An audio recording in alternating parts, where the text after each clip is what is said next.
we're going to go through the nominations, and I'm going to tell you which film should win the award. Not which one will win. I will make a little bit of a speculation here about what will win, but don't quote me on that. I'm mostly going to be focusing on what I personally think should win. So first up, we have Best Visual Effects, and the nominations are Avatar: Fire and Ash, F1, Jurassic World Rebirth, The Lost Bus, and Sinners. I think probably the most likely candidate here is probably going to be Avatar: Fire and Ash. And I would kind of agree. Like I'm very close to like recommending Sinners, just because I thought they did a fantastic job on that. But I'm kind of just leaning more towards the Avatar: Fire and Ash, because the visual effects had to work in that film, and they do an effective job. And for someone who's very lukewarm on the film, I will admit the visual effects still look good. And this is a category where you really do have to be critical. You really do kind of have to like look past just the films you like to see like which ones actually have more competent visual effects. Because, like I said, Jurassic World Rebirth, the only like the only Oscar nom it's gonna get here, which you do see in a lot of technical awards. So I'm very much leaning towards Avatar: Fire and Ash. Next up is Best Film Editing, and the nominations for that are F1, Marty Supreme, One Battle After Another, Sentimental Value, and Sinners. This is kind of a tough one. I'm very much torn between Marty Supreme and One Battle After Another, and leaning a little bit more towards Sentimental Value, just because I think the prologue for that film in particular is so perfectly edited. It's timed in just the right way to kind of like make you care about this family and a house, that I'm kind of leaning a little bit more towards that. But if I had to pick one, it would probably be Marty Supreme, just because Safdie's editing is always like very, very engaging, very intense, and always keeps you wrapped up within it. So yeah, I'm leaning more towards Marty Supreme. Next up is Best Costume Design, and the nominations are Avatar: Fire and Ash, Frankenstein, Hamnet, Marty Supreme, and Sinners. A little odd that Avatar: Fire and Ash got in there. Frankenstein is probably going to take home a lot of technical awards, and I think costume is definitely going to be one of them. In particular, I really loved Mia Goth's dress. Her dresses in that film, just like the way they look, the patterns they have, just the little details in them, and just that alone made me like gravitate towards that for best costume easily. And I think it probably has the best chance there. So yeah, among all these, Frankenstein is my choice for best costume. Up next is best makeup and hairstyling, and the nominations are Frankenstein, Kokuo, Sinners, The Smashing Machine, and The Ugly Stepsister. I am easily leaning towards Frankenstein. I think just, making that monster look compelling and grotesque at the same time. I think Guillermo del Toro's film is just fascinating on that level alone, that's easily my pick, and I think it's a pretty decent lock for best makeup and hairstyling. Now, the one dark horse here that I think might be the most impressive is if The Ugly Stepsister wins. Because, oh my god, like, if we're just going on like a level of horror, I mean, we have Frankenstein, we have Sinners, and we have The Ugly Stepsister. The details that went into The Ugly Stepsister are very wince-worthy. Like, there's, oh my god, the scene where they are sewing on her eyelashes is just so grotesque, and the way that they kind of like make her look a little bit disfigured and like try to fix her and end up making her look more grotesque, especially with like her chopped off toes and stuff like that. That is really impressive. That might be very very exciting to see if that would win for best makeup and hairstyling, but I think it's pretty much going to be Frankenstein. Bavalan says, please let The Ugly Stepsister win, if only because it may lead more people to watch it. Oh, for sure. I'm impressed that it got nominated. The fact that it even got nominated means a lot of people are going to go watch it. And I think a lot of people, if people were willing to go and watch something like The Substance, I think they'd very much go and watch The Ugly Stepsister.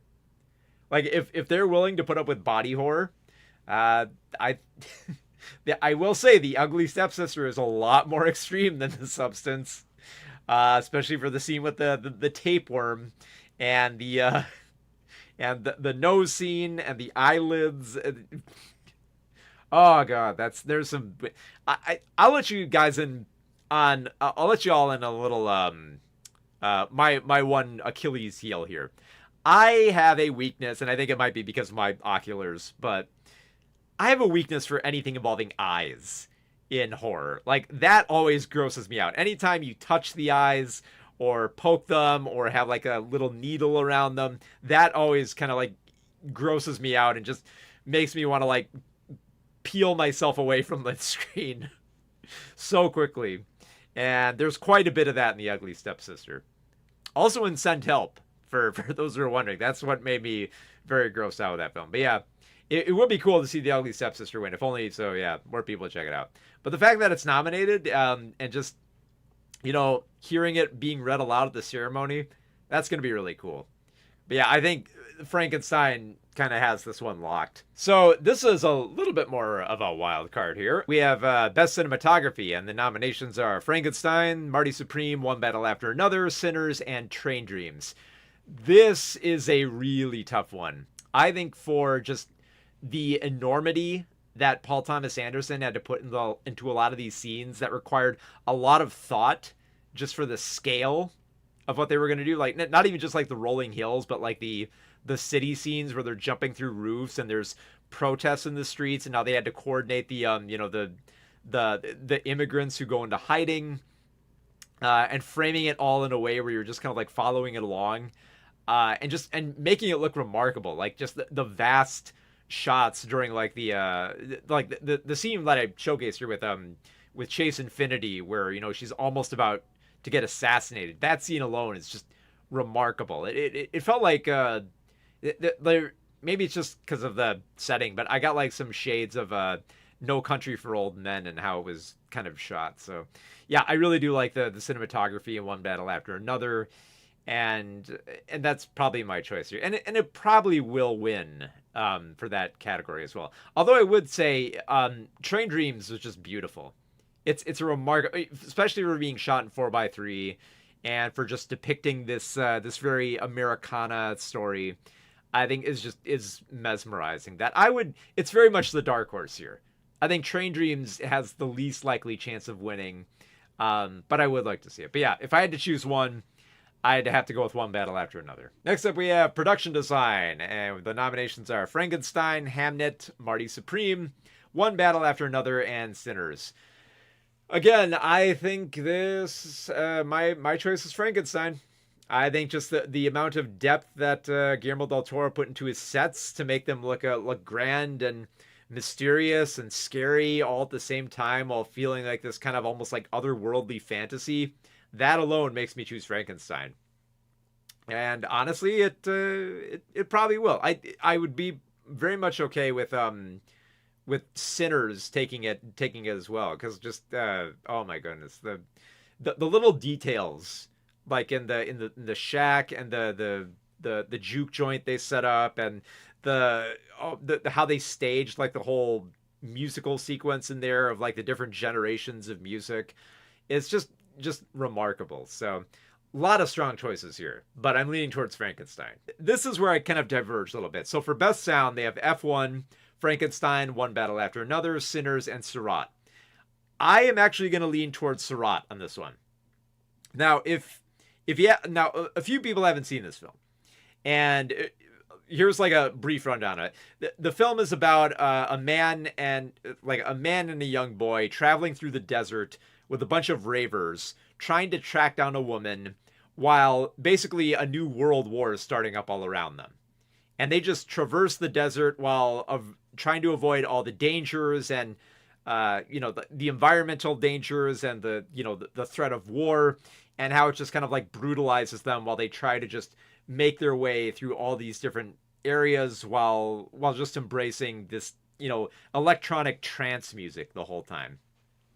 And I think that just like the reliance on sound there, and how it plays like such a pivotal role, and how your eyes are transfixed, especially because like there's a lot of like very grim stuff that happens, almost kind of like off camera, and relies a lot on the sound to kind of make you just pay attention and just like, be very concerned for these characters, where you're always intensely listening to it. One of the most like horrific scenes is the climax of the film, where they stumble into a landmine field, and it is just it's so brutal, intense, and you need like just the right crafting of sound to make that work. And that's why I really like Surat. Next up, we have a new category this year. This is a brand new one. This is Best Casting. I was kind of hoping we'd have Best Stunts, because we really need that one, but whatever. I mean, Best Casting is actually in a lot of my critic voting groups anyway, so at least it's here. So this is an interesting category. So the nominations are Hamnet, Marty Supreme, One Battle After Another, The Secret Agent, and Sinners. I am actually going to lean towards Sinners on this one.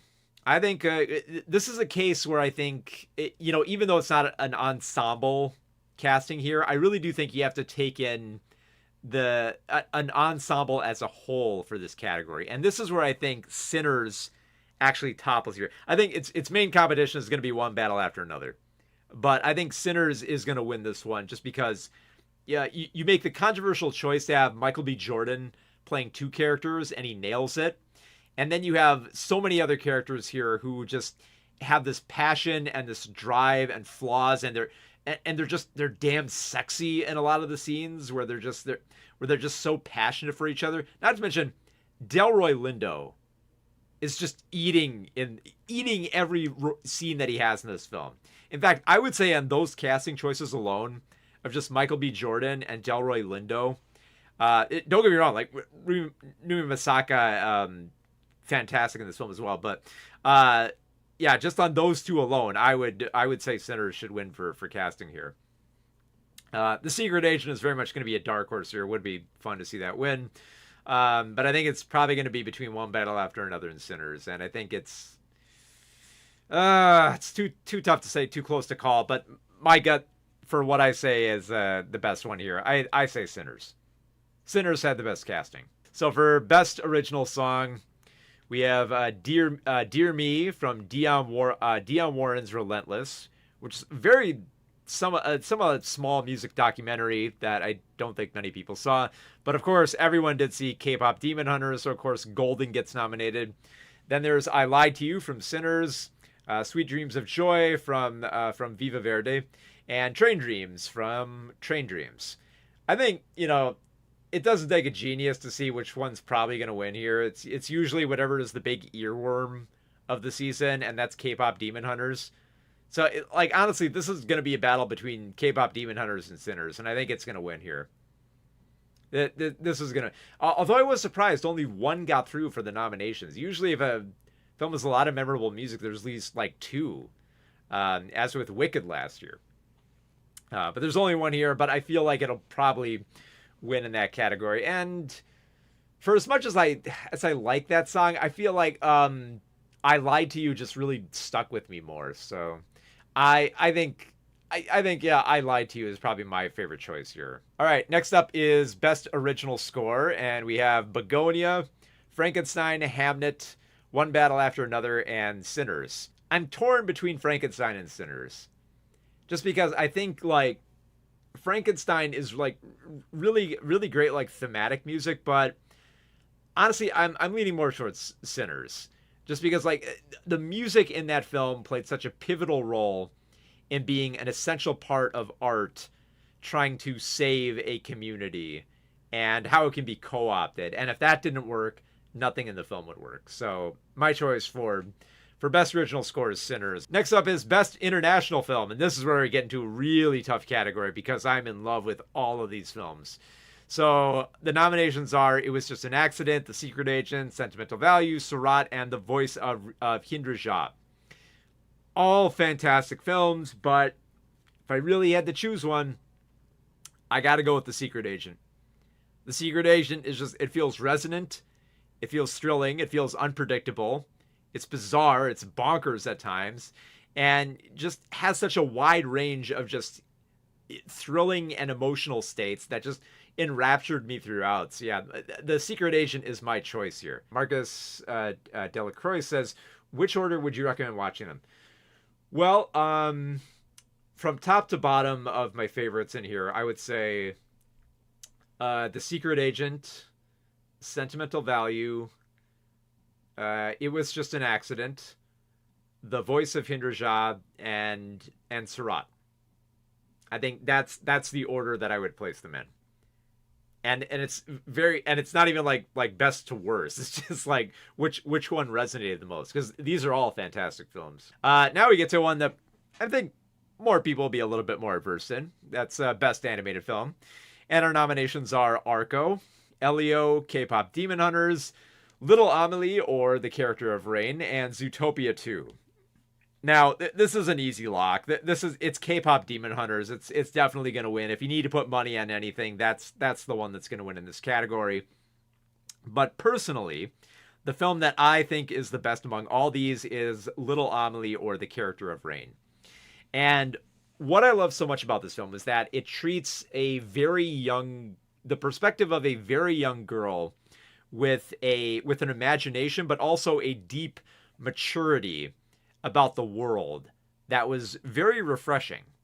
That doesn't try to like soften childhood or perceptions of mortality, and addressing a very complicated situation as this little girl born through a Belgian family growing up in Japan is a very interesting setting. And I think the way that it kind of like taps into the historical trauma that she learns about as she goes about her day in Japan, I think is just a remarkable story that like treats kids with an urgency.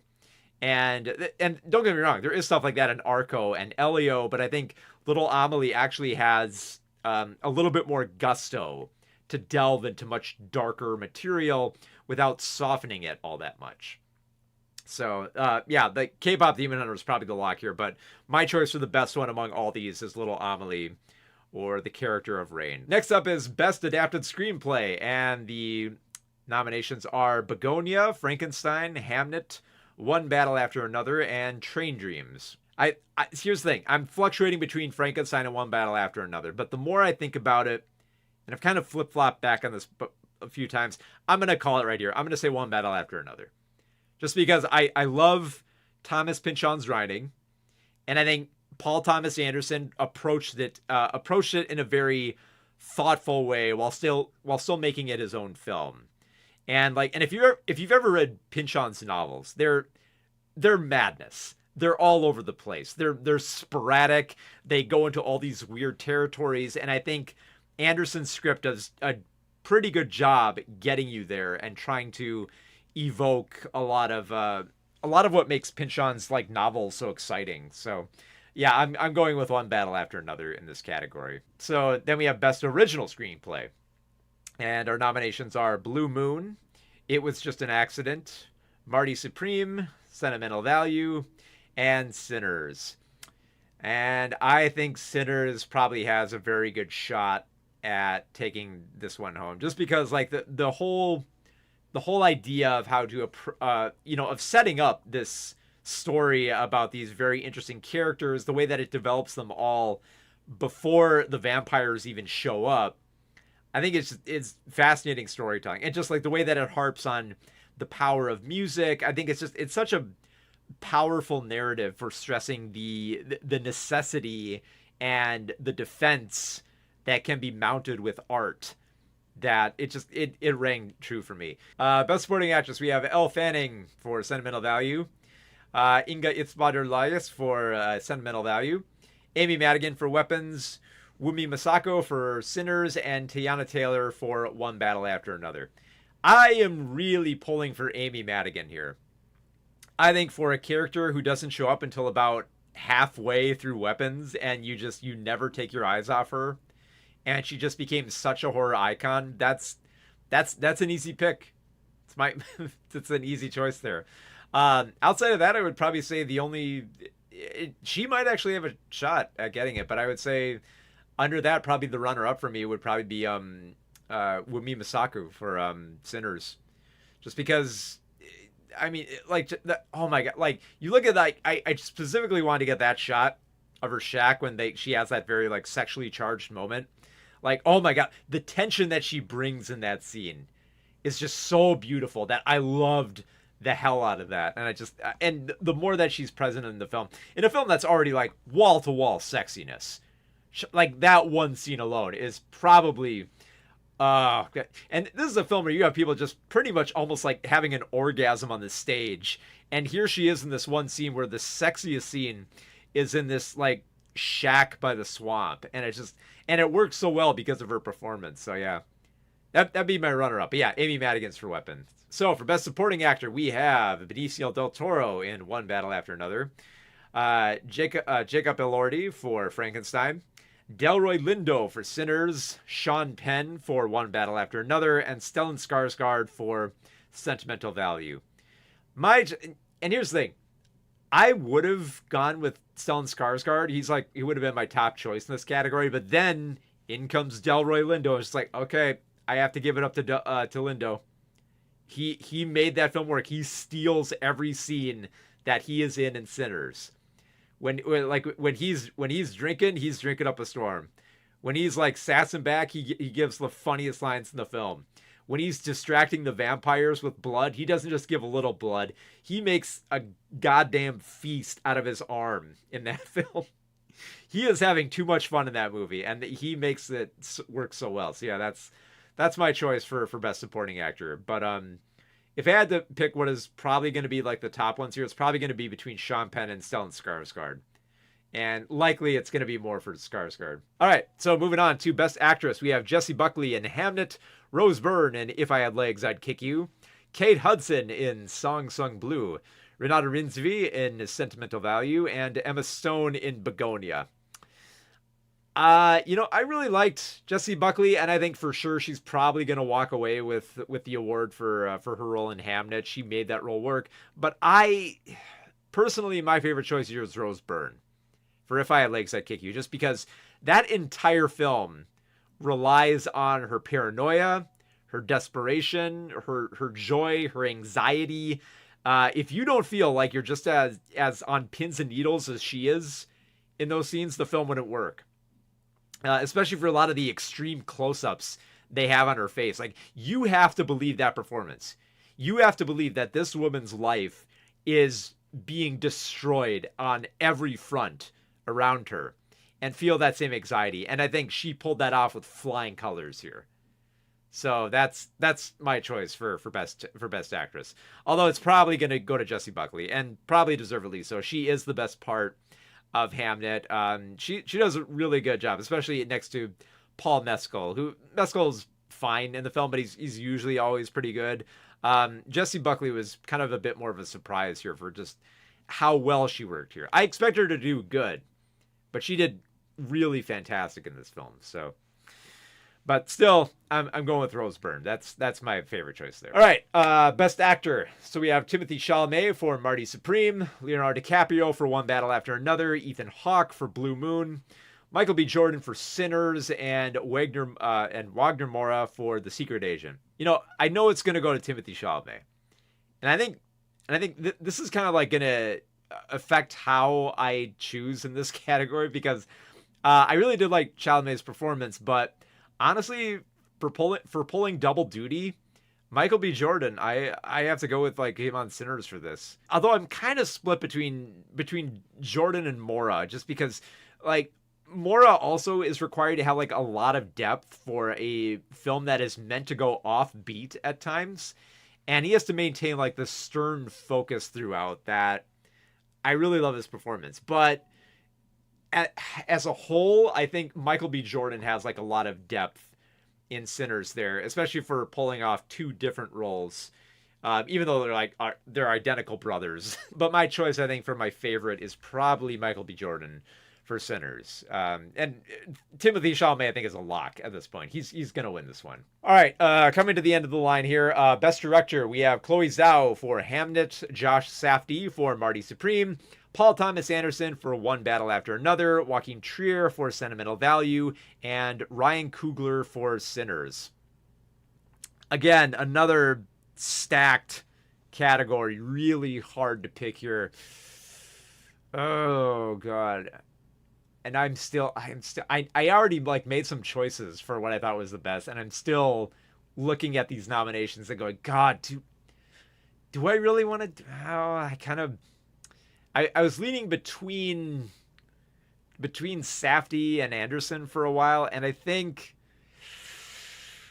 it's tough, but I'm leaning more towards Paul Thomas Anderson, just because I think being able to nail so many offbeat moments, I think, and evoke like just the right amount of tension. I think Paul Thomas Anderson does that really well in One Battle After Another. That I kind of got to go with that. Like there is, like, don't get me wrong, a lot of tension to Marty Supreme, but I think that mostly relies just on the chaos that Josh Safdie just kind of throws these characters into, and just kind of assembles it around it more, around the chaos of like bathtubs falling through ceilings, or escaping the cops, or you know, a shootout that goes awry, which is good, but it always just feels like, you know, just mounting chaos. Paul Thomas Anderson film actually feels like it's going through a whole bunch of different wild beats that is a little bit unpredictable in the nature of it. So yeah, I'm leaning more towards Paul Thomas Anderson as that's my choice for best director. There's not a film in here where I'd be like no, this shouldn't win. It's like,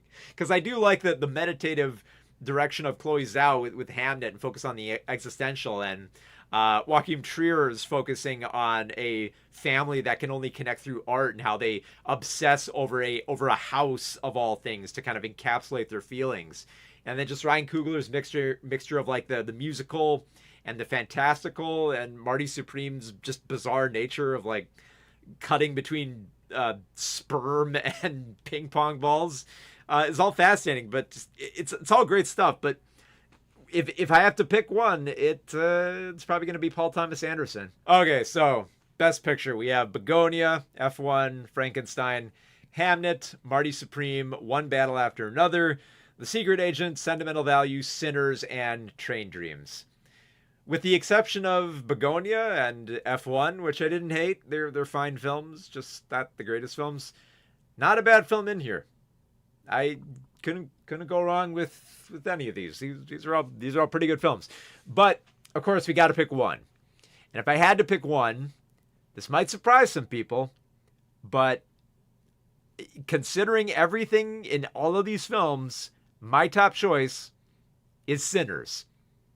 And it might come as a surprise, because my top 10 list, I did rank Sinners just below One Battle After Another and The Secret Agent. I placed those higher. But I think in terms of everything that Sinners encapsulates, from its production, what it's... Because I know that like One Battle After Another is probably going to be the film that's going to win this category.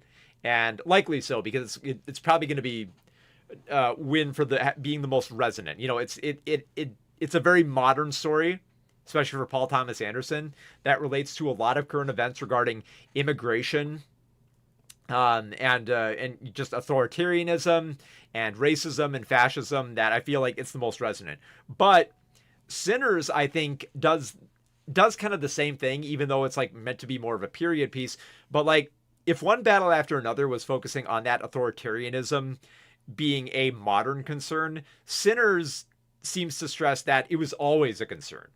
It was always present within, you know, this idealization of Americana that has always like lurked under the surface.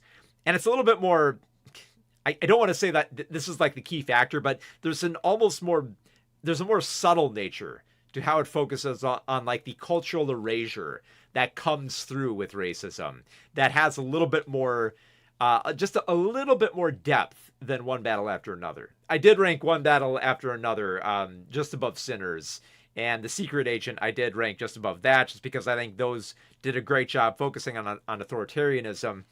But when I think about it more as a whole, and more importantly, as a film I'd like to see win, just for everything that it has, I would like to see Sinners win, just to see the response, and just, you know, what more could be done with, you know, giving Ryan Coogler more budgets to make something more fascinating. Because Paul Thomas Anderson will always be making, you know, very, very exciting thrillers like this. Ryan Coogler, we don't see as much wild stuff like this out of him, and I would like to see more.